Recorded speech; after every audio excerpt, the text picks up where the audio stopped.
제가 작년부터 많이 들었던 노래가 하나 있는데 그 이무진 씨의 신호등이라는 노래입니다.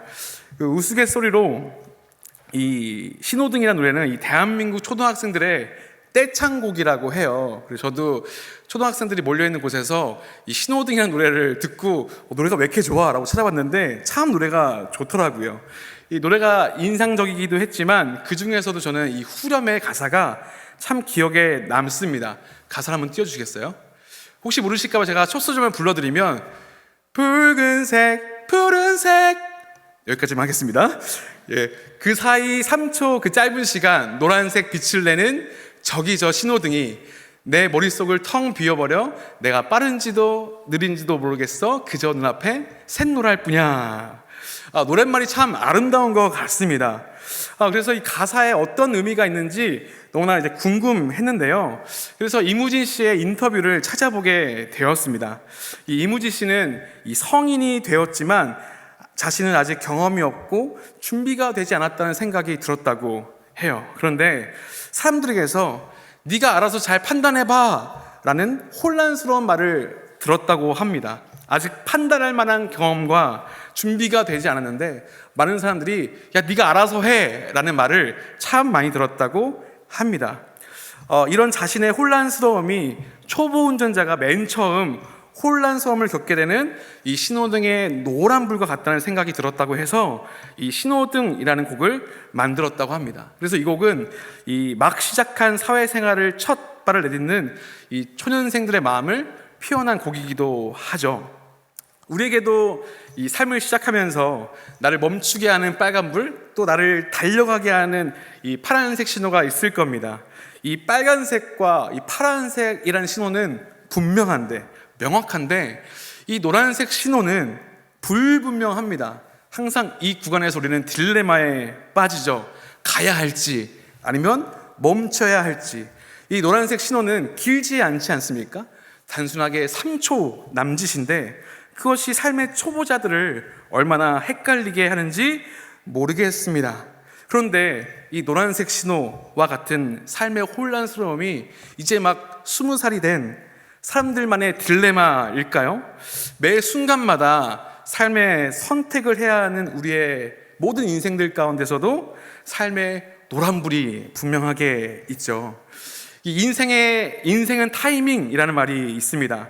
삶이 잘 풀릴 때도 있고 삶이 잘 풀리지 않는 때도 있다는 그런 말이겠죠. 그런데 그 타이밍을 누군가 정확히 알아서 멈춰야 할 때 야 멈춰! 그리고 가야 할 때는 가야 돼! 야 여기에 주식을 투자해! 여기에 이력서를 넣어! 이게 정확하게 말해줬으면 좋겠다는 생각을 참 많이 하게 됩니다. 그래서 우리 인생에도 아주 명확한 신호등이 있으면 어떨까라는 생각도 하게 되었습니다. 그런데 우리의 삶은 오로지 노란불과 같을 때가 참 많죠. 애매한 때, 결과가 보이지 않는 애매한 결정을 해야 될 때가 참 많습니다. 이 신호등이라는 노래를 듣다가 저희 아이와 어떤 그 일화가 생각이 났는데요. 저희 아이가 지금 33개월이 되었거든요. 이제 작년부터 이제 색을 구분해서 말하기 시작했습니다. 그래서 차를 타고 이동하다 보면 이 빨간불일 때 멈춰야 하고 파란불일 때 가야 한다는 것을 알고 있더라고요. 그래서 이 빨간불이 파란불로 바뀌면 뒤에서 저희 아이가 가! 이렇게 말을 합니다. 똑똑하지 않습니까? 네. 예. 반응 감사합니다. 네. 탈불출이어서 그래요. 네. 근데 아니면 이제 빨간불이면 멈춰! 이렇게 말을 하는 거죠. 그런데 저희 아이도 아직 이해를 하지 못하는 신호가 있습니다. 어떤 걸까요? 그것은 방향지시등이에요. 방향지시등. 이 파란불일 때도 가지 못할 때가 있죠. 언제요? 내가 방향을 바꿔야 할 때입니다. 그래서 저희 아이도 이 파란불 신호 앞에서 이 좌회전 신호를 기다리는 저를 이해를 하지 못합니다. 그래서 분명히 앞에 파란색 신호등이 떴는데 제가 안 가고 있잖아요. 그럼 뒤에서 화를 냅니다. 아까는 가 이거 있잖아요. 화를 낼 때는 가 막 이렇게 화를 내기도 합니다. 그럼 저는 차분하게 아이에게 이야기를 해주죠. 저희 아이 이름이 수아거든요. 우리 또 청년부에도 수아들이 있죠. 지금 파란 불 때 가지 못하는 것은 아빠가 방향을 바꾸기 위해서야 라고 이렇게 얘기합니다. 왼쪽으로 가려면 색이 아니라 화살표 이 방향 신호가 있어야 돼 라고 말해 주었죠. 그 가운데 이런 묵상을 하게 되었습니다. 이 방향 지시등은 이 신호등의 색이 초록색이더라도 빨간색이더라도 심지어 노란색이더라도 가게 할 수 있다는 겁니다. 방향 지시등만 있으면. 그래서 삶에 오로지 노란불일 것만 같은 인생일지라도 방향만 정확하면 갈 수 있겠구나. 방향만 정확하면 설 수도 있겠구나. 삶의 애매한 상황 속에서 애매한 결정을 해야 될 때 방향이 명확하면 분명히 가고 서고 할 수 있겠구나라는 생각이 들었습니다. 그래서 저는 오늘 말씀을 준비하면서 바라기로는 오늘 말씀을 통해 노란불과 같은 혼란스러움을 살아가는 인생 속에 하나님이라는 방향을 찾게 되시기를 원합니다. 노란불과 같은 삶의 애매한 상황들 속에서 하나님께 방향을 돌려 하나님을 바라보시게 되는 이 말씀의 시간 되기를 소망합니다. 믿으십니까? 아멘. 이제 본론에 들어가서 말씀을 좀 살펴보려고 하는데요.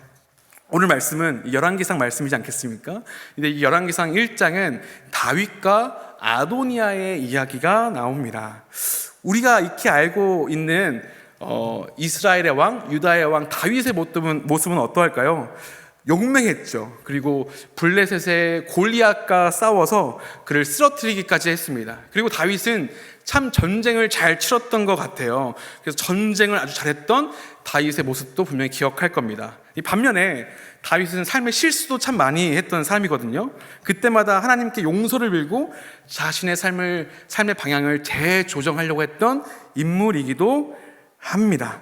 그런데 오늘 읽은 오늘 말씀은 이 다윗의 노년의 모습에 대해서 말하고 있습니다. 세월이 아주 많이 흘러 이스라엘의 영웅이었고 위대한 왕 다윗은 결국 늙게 되었습니다. 이 본문은 이 다윗의 통치 말년의 이야기인데요. 이 다윗의 이 나이가 약 70세로 추정된다고 합니다. 본문 1절은 그러한 다윗의 상태를 아주 잘 알려주는데 한번 읽어보겠습니다. 제가 읽을게요. 다윗 왕이 나이가 많아 늙으니 이불을 덮어도 따뜻하지 아니한지라 라고 말합니다. 이 다윗은 이불을 덮어도 따뜻하지 않을 정도로 기력이 쇠약해졌다라고 말을 하는 거죠. 그래서 이 다윗 왕의 신하들은 이 다윗을 좀 건강하게 하기 위해서 방법을 강구합니다. 찾습니다. 본문이 2절의 말씀인데요. 제가 읽어볼게요. 그의 시종들이 왕께 아뢰되 우리 주 왕을 위하여 젊은 처녀 하나를 구하여 그로 왕을 받들어 모시게 하고 왕의 품에 누워 우리 주 왕으로 따뜻하게 하리이다 하고 말합니다. 그러니까 왕을 위해 젊은 여자 한 명을 구하게 되죠. 제가 방금 읽긴 했지만 이 본문은 사실 성경 안에서 참 논쟁이 많은 부분입니다. 나중에 이 젊은 여자가 결국에 다윗의 후궁의 지위에 오르게 되거든요. 하지만 오늘 본문 자체, 우리가 읽은 단락 자체는 후궁을 들여오는 것인지 아니면 간호사를 구하는 것인지에 대한 여러 의견이 있습니다. 그러나 저는 여러 말씀의 근거들을 통해서 이 젊은 여자를 구하는 이 사건이 다윗의 간호사를 구하는 어떤 행동이다라고 좀 판단을 하게 되었습니다. 몇 가지 이야기가 있는데요, 근거가 있는데요. 이 고대 사회에서는 이 따뜻한 인간의 몸을 아픈 몸과 결합시키는 것을 치료의 가치로 삼았다고 합니다. 그러니까 우리가 좀 마음이 힘들고 어려운 사람 보면 뭐 이성간에 그러면 안 되죠. 동성간에 이렇게 이제 격려에 등도 토닥여주고 안아주기도 하고 위로를 주지 않겠습니까? 그런 이미지로 우리가 좀 생각해 볼 수 있을 것 같습니다. 고대 사회에서 아픈 사람이 있을 때 그를 포옹해주고 안아주면서 자신의 따뜻함으로 그를 치료해주는 그런 가치가 있었다고 합니다. 또 이 치료를 위해서 다윗의 신하들이 찾은 사람이 있는데요. 그가 바로 수넴 여자 아비사입니다.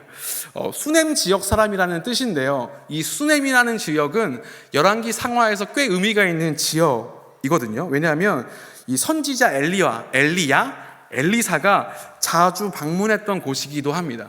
열왕기 하에 보면 이 엘리사가 방문한 이 수넴에 한 여인이 있었는데 그가 갈 때마다 음식을 대접하고 도움을 주었던 곳이기도 합니다. 그래서 아마도 이 열왕기를 읽는 이스라엘 사람들 혹은 유다 사람들은 이 수넴이라는 지역을 보고 도움을 주었던 곳이라고 그 이미지를 떠올렸을 겁니다. 그러니까 이 수남 여자 아비삭이 다윗에 왔다는 것은 그 여자가 어떤 도움을 주겠구나라고 우리는 이해를 할 수 있는 거죠. 또 마지막은 뭐가 있냐면요, 이 본문 4절인데요.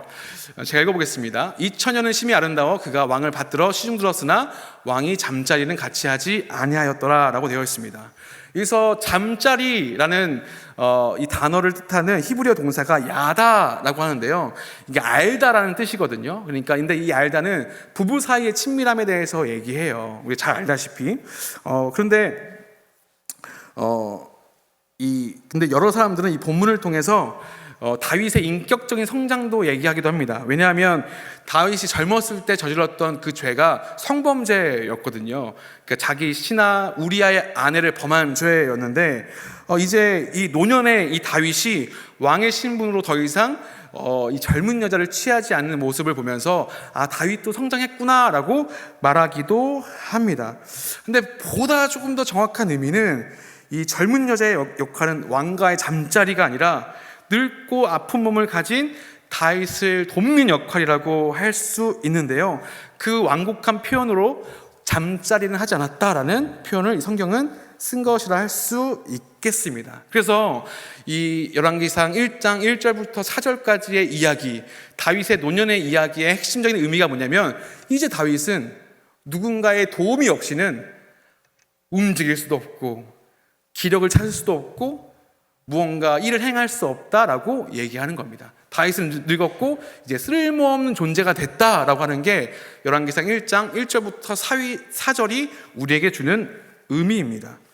반면에 늙고 쇠약한 몸을 가지고 쓸모없는 다윗과 달리 다윗의 자녀였던 아도니아는 엄청난 재능을 가진 인물로 묘사가 됩니다. 열왕기상 1장 6절인데요, 누런색 글자만 제가 읽어보면 이렇게 되어 있죠. 용모가 심히 준수한 자라라고 표현됩니다. 이러한 표현들은 사실 이스라엘 왕들에게 한 번씩 사용되는 표현이기도 하거든요. 다윗도 용모가 준수했고, 특히 사울을 기억하시죠? 사울도 꽤나 용모가 준수했다고 합니다. 그 사무엘이 이제 왕으로 세우려고 했을 때 그에게 그 외모에 반했다는 것도 우리가 알 수 있고요. 또 이 아도니아는 이 아버지를 한 번도 섭섭하게 한 일이 없었다라고 하는 거죠. 그러니까 부모님을 섭섭하게 하지 않을 만큼 자기 관리에도 가정 안에서 뛰어났다라고 할 수 있습니다. 게다가 그는 자기를 위해서 5절 말씀인데요, 5절 말씀에 누런 글씨 병거와 기병과 호위병 50을 준비하니 라고 합니다. 병거, 기병, 호위병을 준비했다라는 표현은 이제 용병을 썼다는 의미로 이해할 수 있어요. 그러니까 용병을 쓸 만큼 아도니아가 군사력이 있고 지휘력이 있다라고 우리는 이해할 수 있습니다. 그리고 이 아도니아는 솔로몬을 제외한 왕자들, 그리고 지방 주민의 대표들, 서민들, 그리고 이전 세대의 다윗을 따랐던 지도자급 용사들을 자기 편으로 만들었다고 합니다. 그리고 뒤에 말씀에 더 보면 대중적인 지지도 받은 뛰어난 정치력을 가진 사람이라고 우리는 이 아도니아의 쓸모를 찾아볼 수 있습니다. 잘생겼고 자기 관리에 뛰어났으며 군사력을 가졌고 대중적인 지지도 받는 아주 뛰어난 정치가였죠. 그래서 이 말씀을 읽으면서 이런 사람이 왕이 안 되면 누가 왕이 돼? 라는 질문이 들었습니다. 여러분들은 이 말씀을 보시면서 다윗, 솔로몬, 아도니아 중 누가 왕이 되는 게 맞다고 생각하겠습니까? 저 같으면 더 쓸모 있는 사람을 왕으로 삼을 것 같습니다. 이 다윗과 아도니아 중에 쓸모 있는 사람을 뽑으라고 하면 당연히 아도니아를 뽑겠죠. 여러분들도 그렇지 않겠습니까? 이 70세의 다윗은 더 이상 기능적으로 쓸모가 없어진 사람이죠. 여전히 누군가의 도움 없이는 밤에 잠도 편하게 자지 못합니다. 반면에 이 아도니아는 재능이 무궁무진하죠. 이미 능력을 보여주었고 대중적인 지지도 받았습니다. 그래서 이 말씀을 보면서 너무 마음이 아픈 거예요. 왜 하나님은 이 아도니아의 쓸모를 이렇게 부각하셨을까라고 말씀을 묵상하다가 이 둘 이야기를 해석하는 수식이 다르다는 것을 발견했습니다. 열왕기상 1장 5절 말씀이 있거든요. 이걸 같이 한번 읽어볼까요? 자, 그때 시작. 그때 학기세 아들 아도니아가 스스로 높여 이르기를 내가 왕이 되리라 하고 자기를 위하여 병거와 기병과 호위병 50명을 준비하니 라고 되어 있습니다.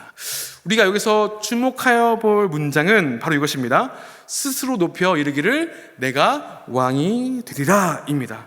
이 표현은 굉장히 단호한 그리고 확신에 찬 표현입니다.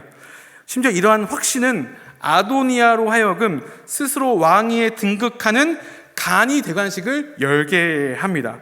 이 자신의 지지자들을 사람들을 위해 모아서 연회를 열어서 자신을 왕으로 선포하거든요. 뒤에 이것은 마치 그 영화가 떠오르더라고요. 영화 관상에서 수양대군이 밤에 자기를 지지하는 사람들을 모아놓고 자신이 만든 그 가짜 쌍용포를 입고 왕의 의자에 앉아서 연설하고 사람들의 제가 원고에 없는 얘기라서 사람들의 추앙을 받는 그런 장면입니다. 스스로 왕 행세를 하는 이 수양대군의 모습이 마치 오늘 본문의 아도니아와 같더라고요. 그런데 내가 왕이 되리라 하는 이 아도니아의 외침은 사실 이스라엘의 신앙 공식을 깨트리는 겁니다. 무엇 때문일까요? 왕은 누가 세우는 거죠? 왕은 누가 세우는 거죠? 네, 말씀하셔도 되는 시간입니다. 네, 하나님이 세우시는 거죠. 용모가 준수했고 사람들의 지지도 받았던 그 사울조차도 사무엘이 하나님의 대언자가 되어서 왕으로 선택하셨거든요. 그런데 아도니아는 스스로 길을 내려고 했던 사람인 거죠. 자기의 쓸모에 몰입해서 스스로 길을 내려고 했던 사람. 그렇다면 이 다윗에 대한 수식은 어떨까요? 저는 이 다윗에 대한 수식이 우리가 읽은 그 본문을 정확히 이해하는 진짜 의미를 찾는 그 길이라고 생각이 듭니다. 열왕기상 1장 1절인데 중요해서 우리 함께 읽어보도록 하겠습니다. 다윗 왕이 시작.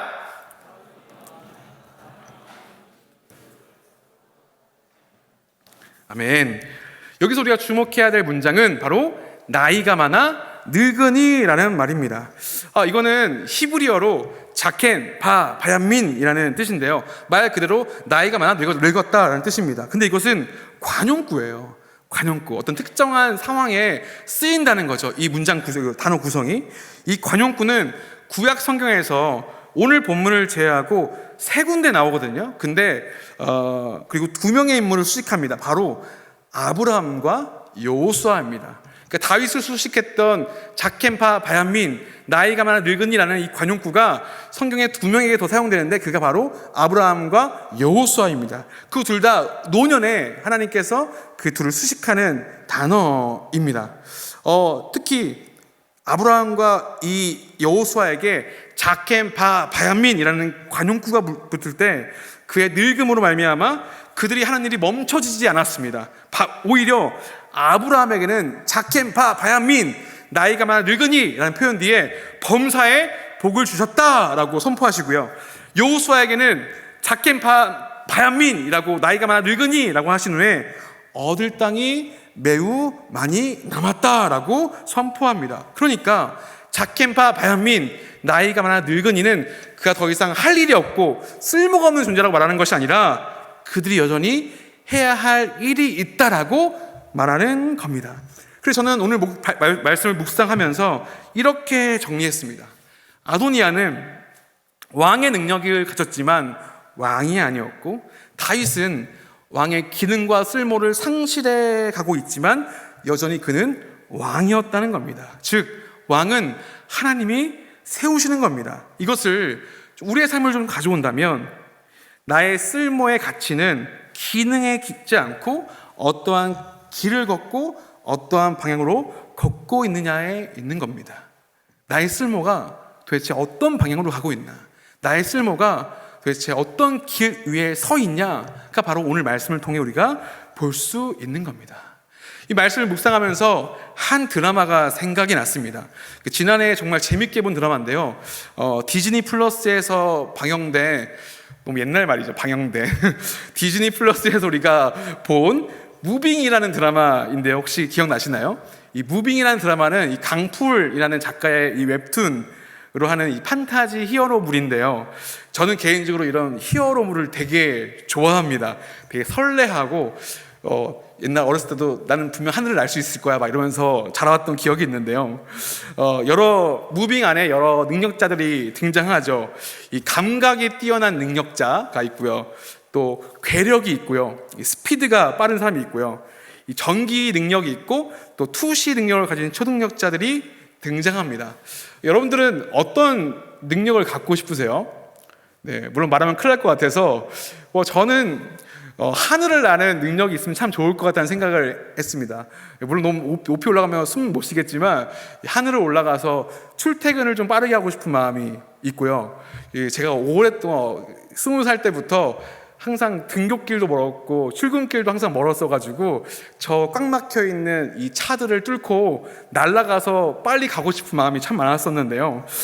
이 무빙에는 이 모두 각자마다 이 쓸모를 가진 사람들이 모여 있습니다. 쓸모가 있으니까 나라의 어떤 핵심 기관에서 그들의 쓸모를 활용하기 위해 훈련도 시키고 모집도 하는 막 그런 내용이거든요. 그래서 이들이 어떤 사건에 큰 전투에 모여들게 되었는데 모여드는 능력자들의 그 각각의 서사를 보여주는 것이 바로 무빙의 내용입니다. 근데 그 무빙의 내용 중에 저는 이제 많은 능력자들이 나오지만 특히 이 구룡포라는 그 인물의 이야기가 눈에 띄었습니다. 이 구룡포는 류승룡이라는 그 배우분이 이제 연기한 그 캐릭터거든요. 이 구룡포를 설명해 드리면 이 구룡포는 이 상처 치유 능력을 가진 사람입니다. 몸에 상처가 생기더라도 초고속으로 재생되는 그 능력을 가지고 있죠. 근데 그는 엄청난 초능력을 지녔지만 자기 삶을 주체적으로 살아가지 못하는 인물이기도 합니다. 그것을 어떤 설정에서 우리가 알 수 있냐면 이 구룡포가 길치거든요. 길을 찾지 못하는 사람입니다. 그가 한번 길을 잃으면 엄청나게 헤매는 인물이거든요. 그래서 길을 잃지 않기 위해서 주변을 너무 믿고 의존하다 보니까 믿었던 후배와 사람들에게 배신도 당하게 됩니다. 엄청난 능력을 가진 구룡포였지만 엄청난 쓸모를 가진 구룡포였지만 매번 길을 찾을 수밖에 없는 사람이기도 했습니다. 그러다가 이 구룡포가 지희라는 여자를 만나거든요. 이 곽선영이라는 배우가 연기한 캐릭터인데요. 저는 이 구룡포와 지희의 사랑 이야기를 보면서 눈물을 펑펑 흘렸습니다. 제가 MBTI T인데 울었다는 것은 엄청 슬프다는 거거든요. 엄청 울었고요. 이 둘이 만나는 장면에서 여전히 구룡포는 길을 헤매고 있거든요.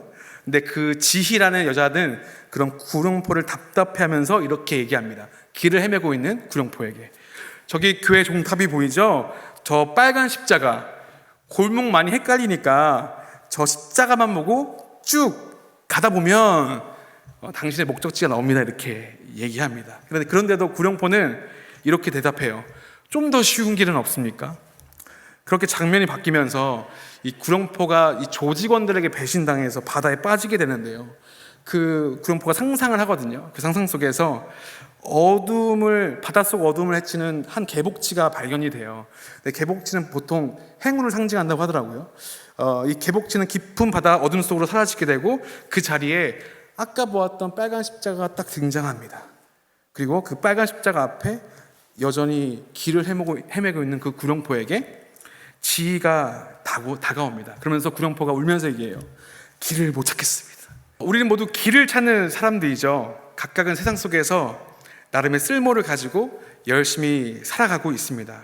그런데 그런 쓸모가 항상 길을 찾아주지 않는 것 같더라고요.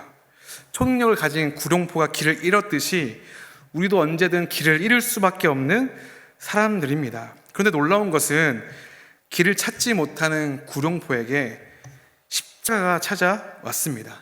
그리고 지희가 찾아왔습니다. 지희가 구룡포의 새로운 길이 되어준 것처럼 우리가 길을 잃었을 때 십자가에 달리신 예수님께서 우리에게 찾아와 그 길이 되어주시지 않겠습니까? 지난 한 주 길을 잃고 길을 고민하고 길을 찾고 있었다면 예수님의 십자가가 저와 여러분들의 삶의 이정표가 되고 길이 되기를 소망합니다. 말씀을 좀 마무리하려고 하는데요. 오늘 본문을 묵상하고 이 구룡포 이야기를 곰곰이 생각하다가 제가 찬양인도를 처음 했을 때가 떠올랐습니다. 제가 신대원에 다닐 때 채플에서 찬양인도를 이제 본격적으로 시작하게 되었는데요. 저를 왜 시켰는지 모르겠지만 그 집단에서 나름 노래를 좀 하는 애인가 보다 싶어서 시킨 것 같습니다. 다들 아시겠지만 이 노래와 이 찬양인도는 정말 다른 영역이거든요. 그래서 호기롭게 나 좀 노래 좀 하니까 옛날에 저 옛날에 흑인 음악 동아리 했거든요. 막 이런 거 막 해가지고 이렇게 웃겨드리려고 한 거예요. 네. 그렇게 했으니까 얼마나 자신 있겠습니까? 한번 해보자 라고 했는데 채플이니까 전도사님들 목사님들 모시고 찬양 인도를 하거든요. 그분들 모시고 찬양 인도는 쉽지가 않습니다. 근데 시작을 했는데 사람들의 피드백이 너무 좋지 않더라고요. 심지어 제가 찬양 인도를 하면 귀를 막는 사람도 있었습니다. 왜 그랬냐면요, 지금은 제가 나이가 39이거든요. 곧 마흔이 되는데 젊었을 때, 어렸을 때는 엄청난 하이톤이에요. 그래서 이게 찬양인도 멘트 하면은 유아급! 얼르타! 막 이러면서 막 하이톤을 하니까 우리 전사님들, 목사님들이 귀를 막고 제가 찬양인도를 막 그러셨었어요. 그래서 사람들에게 너무 듣기 힘들다라는 피드백을 참 많이 받았던 것 같습니다. 그래서 찬양인도를 좀 배워야겠구나라고 생각이 들어서 이제 예배인도자 학교도 등록하고 그렇게 찬양인도를 이제 배우게 되었죠. 그러면서 조금씩 이 찬양인도의 이 기술과 기능, 쓸모들이 조금씩 성장해 가더라고요. 기술도 좀 늘어났고, 그리고 너무나 좋은 사람들을 만나서 음악도 좀 배우게 되었고요. 그리고 많은 경험도 생겨서 나름 그 예배에 대한 전문적인 지식들도 생겨나게 되었습니다. 그래서 예배가 어떻게 진행될지 예상하고 계산도 할 수 있게 되었고, 나름 예배에 있어서는 좀 쓸모 있는 사람이 되었다라는 생각을 또 하게 되었습니다. 그런데 찬양 인도를 그리고 예배 인도를 계속 하면서도 이 안에 좀 갈급함이 있더라고요. 어떤 갈급함이었냐면 저는 그걸 기름 부으심이라고 표현하는데요. 기술과 기능, 저의 쓸모는 자꾸만 쌓여가는 것 같은데 이 마음에 이 기름 부으심의 은혜가 없다는 생각을 참 많이 하게 되었습니다. 그래서 다른 교회 예배 영상을 참고하려고 유튜브를 보다가 한 예배 영상을 보게 되었는데요. 그곳의 예배 인도자, 찬양 인도자는 담임 목사님보다도 연배가 많아 보였습니다. 그런 노년의 찬양 인도자셨는데요. 첫 곡이 나를 지으시니가 하나님이라는 곡이었거든요. 근데 그분이 노래를 부르시는데 이 박자와 리듬이 너무 안 맞으시는 거예요. 저는 그래도 좀 이렇게 정확한 사람이니까 노래를 부르면 나를 지으신 이가 하나님 이렇게 정확하게 불러야 되는데 저는 그 노년의 찬양 인도자는 이렇게 부르시는 겁니다.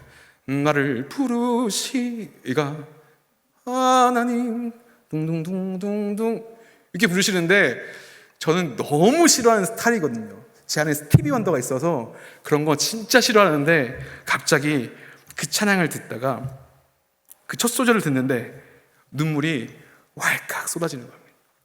리듬도 별로 안 맞고 박자도 안 맞고 그런데 그 찬양을 듣는데 눈물이 마구 쏟아지면서 그 영상에 눈을 뗄 수가 없던 겁니다.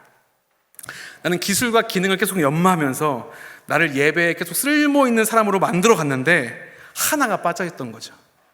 항상 어떻게 방법만 생각했던 겁니다. 그것은 하나님보다 나의 쓸모가 더 컸던 생각이었죠. 나의 쓸모를 계속 연마해야 하죠. 하지만 그것이 하나님보다 더 큰 경우는 없습니까? 여러분들도 자기 개발 참 열심히 하죠. 입시도 참 준비하죠. 직장에 취업하기 위해서 혹은 사업을 하기 위해서 많은 것들을 준비하죠. 근데 나의 열심이 하나님보다 더 클 때는 없습니까? 바라기로는 저와 여러분들의 삶이, 그리고 여러분의 쓸모와 기능과 기술이 발전하고 연마되고, 그래서 좋은 결과가 있기를 축복합니다. 그리고 좋은 결과를 들고 오셔서 함께 기뻐하고 싶습니다. 그런데 그것보다 하나님이 너무 작은 분은 아니라는 겁니다. 여러분의 쓸모가 지금 어떤 길 위에 있습니까? 여러분들의 그 쓸모가 어떤 방향 가운데 있습니까? 당장 이 교회 밖을 나가면 우리 교회 말고도 참 많은 교회들이 있죠. 그래서 하늘을 보면 십자가가 많이 보이지 않습니까? 근데 그 십자가를 그냥 넘기지 마시고 바라볼 때마다 내가 걷고 있는 이 길이 하나님의 길이 되어야겠구나. 내가 가지고 있는 모든 쓸모와 기술과 기능이 하나님의 길 위에, 하나님을 향한 방향 위에 있어야겠구나라고 결단하시고 고백하는 저와 여러분 되시기를 축복합니다. 이제 함께 찬양하고 기도했으면 좋겠습니다.